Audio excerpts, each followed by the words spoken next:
He just turned down the biggest contract offer ever given to an NFL kicker. And now the real negotiation begins. Brandon Aubrey rejecting Jerry Jones' reported offer isn't just about money. It's about leverage, structure, timing, and how far the Dallas Cowboys are truly willing to go for a specialist who has quietly become one of the most valuable players on their roster. On the surface, this looks simple. The Cowboys reportedly offered Aubrey nearly $7.5 million per year.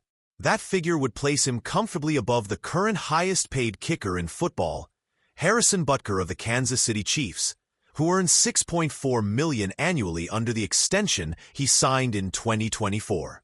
So why say no? Because in the NFL, average annual value tells only part of the story. Aubrey is reportedly seeking $10 million per year. That's an 8-figure demand, and for a kicker, that number immediately grabs attention.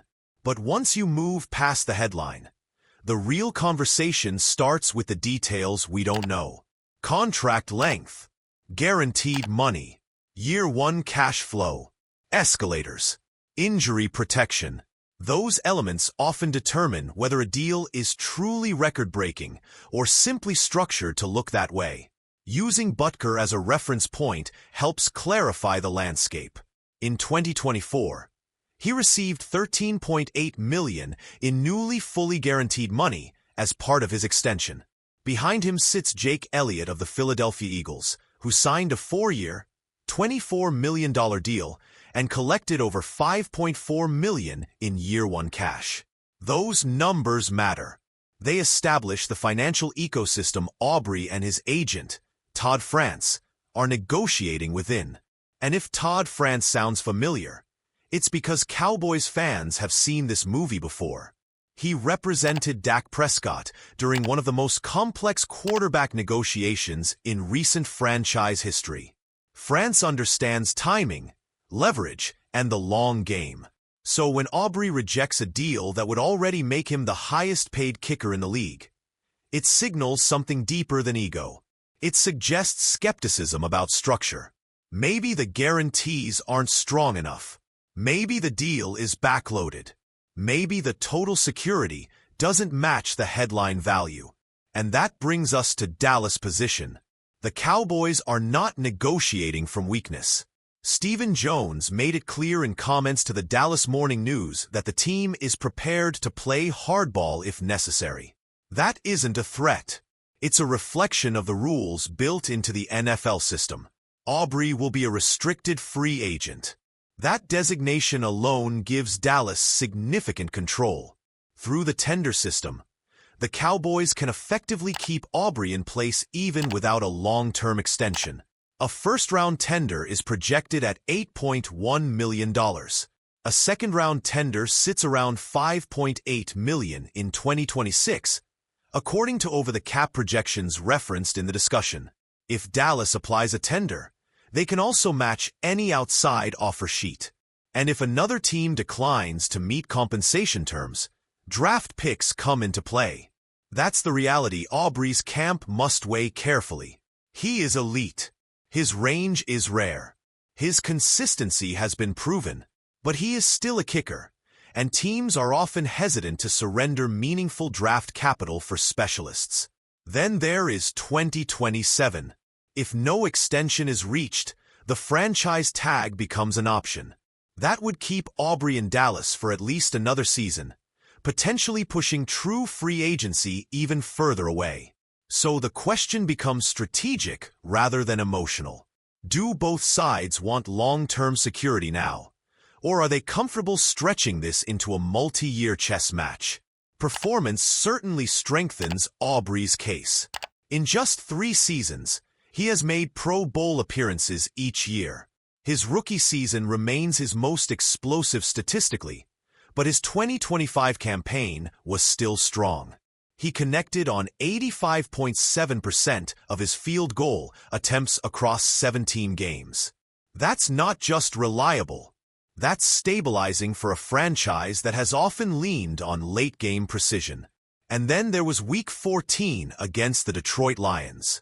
In that loss, Aubrey reminded everyone why range changes the geometry of the field. He drilled 3 field goals of 55 yards or longer.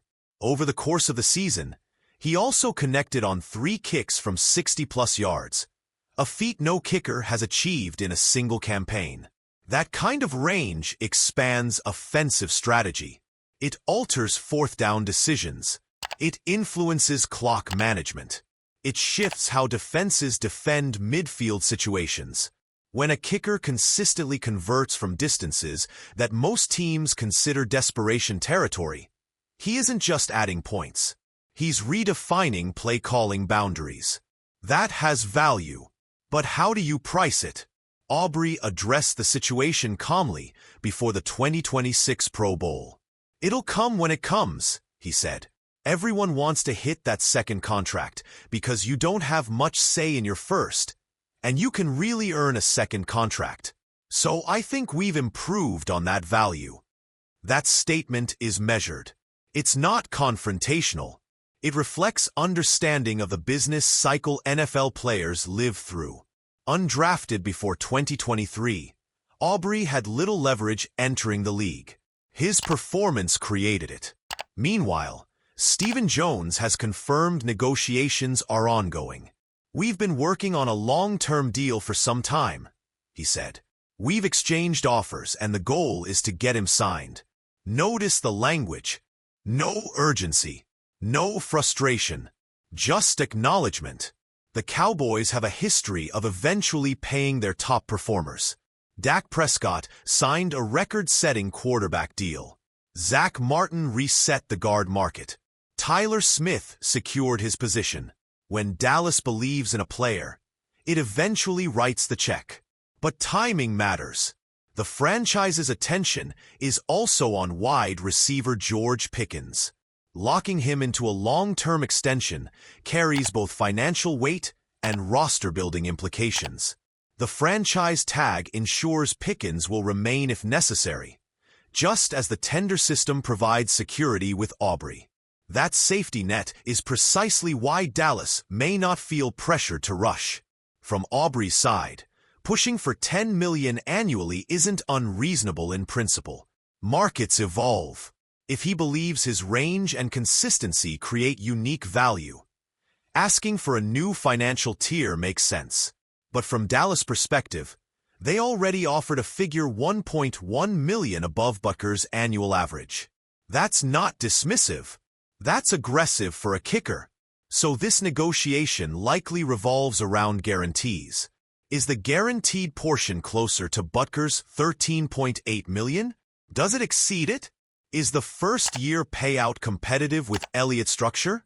Those are the details that define whether a deal truly reflects market leadership. There's also risk calculation. Kickers historically have longer careers, but performance variance exists. Teams prefer flexibility. Players prefer security. That tension fuels almost every major NFL contract discussion. And then there's perception. If Aubrey signs below $10 million annually, does that limit future negotiating power for elite kickers? If Dallas caves, does that redefine the ceiling for the position across the league? Front offices watch these negotiations closely. One agreement can influence years of market behavior. Despite the stalemate narrative, it's important to emphasize something. There is no public sign of relationship fracture. Aubrey has not expressed desire to leave. Dallas has not questioned his value. This is business layered with strategic patience. And patience often favors the side with structural control. Dallas can extend this into restricted free agency. They can apply tenders. They can use the franchise tag. That reality lowers the immediate urgency on their side. For Aubrey, the decision becomes whether to secure record-setting security now or test a system that may delay full freedom. It's also worth considering locker room dynamics. When a team shows willingness to make a specialist the highest paid at his position, it signals respect. That message carries weight internally. At the same time, Every dollar allocated to one position influences flexibility elsewhere. The Cowboys are balancing roster architecture while negotiating at the margins. And margins matter in January football. The bigger philosophical question is this: how much is range worth? If a kicker reliably extends scoring territory by 5 to 8 yards beyond league average, how many expected points does that generate over a season? How many games does that swing? Analytics departments think in those terms. Coaches feel it on 4th down. Quarterbacks feel it when drives stall near midfield. Aubrey's case rests on more than percentage accuracy. It rests on distance consistency under pressure. Dallas knows that. The offer proves that. But $10 million annually would create a new financial category. That's the line being debated. So where does this go? Historically, when Dallas identifies a cornerstone player and negotiations stretch publicly, compromise eventually arrives. The question isn't whether Aubrey stays. All mechanisms suggest he will. The question is what precedent gets set. Will the Cowboys meet the 8-figure demand outright? Will they increase guarantees while keeping average value below 10? Will they allow the tender route to apply quiet pressure? Each option carries messaging implications. For now, both sides are projecting calm. Aubrey continues preparing as usual. The front office continues discussions, and fans watch a negotiation that is less dramatic than headlines suggest, but more strategic than it appears. Because this isn't about a kicker chasing a number. It's about a player who maximized his opportunity, outperformed expectations, and now understands his leverage window.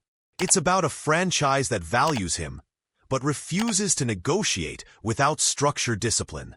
It's about the balance between headline salary and true security. And it's about whether Dallas wants to reset a market or simply lead it responsibly.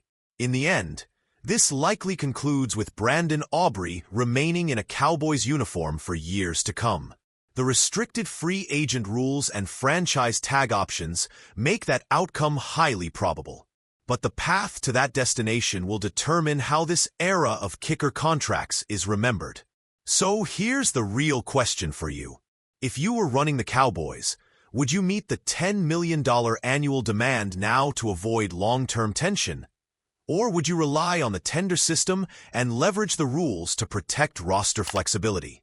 That debate isn't about emotion. It's about strategy. And in Dallas, strategy often wins.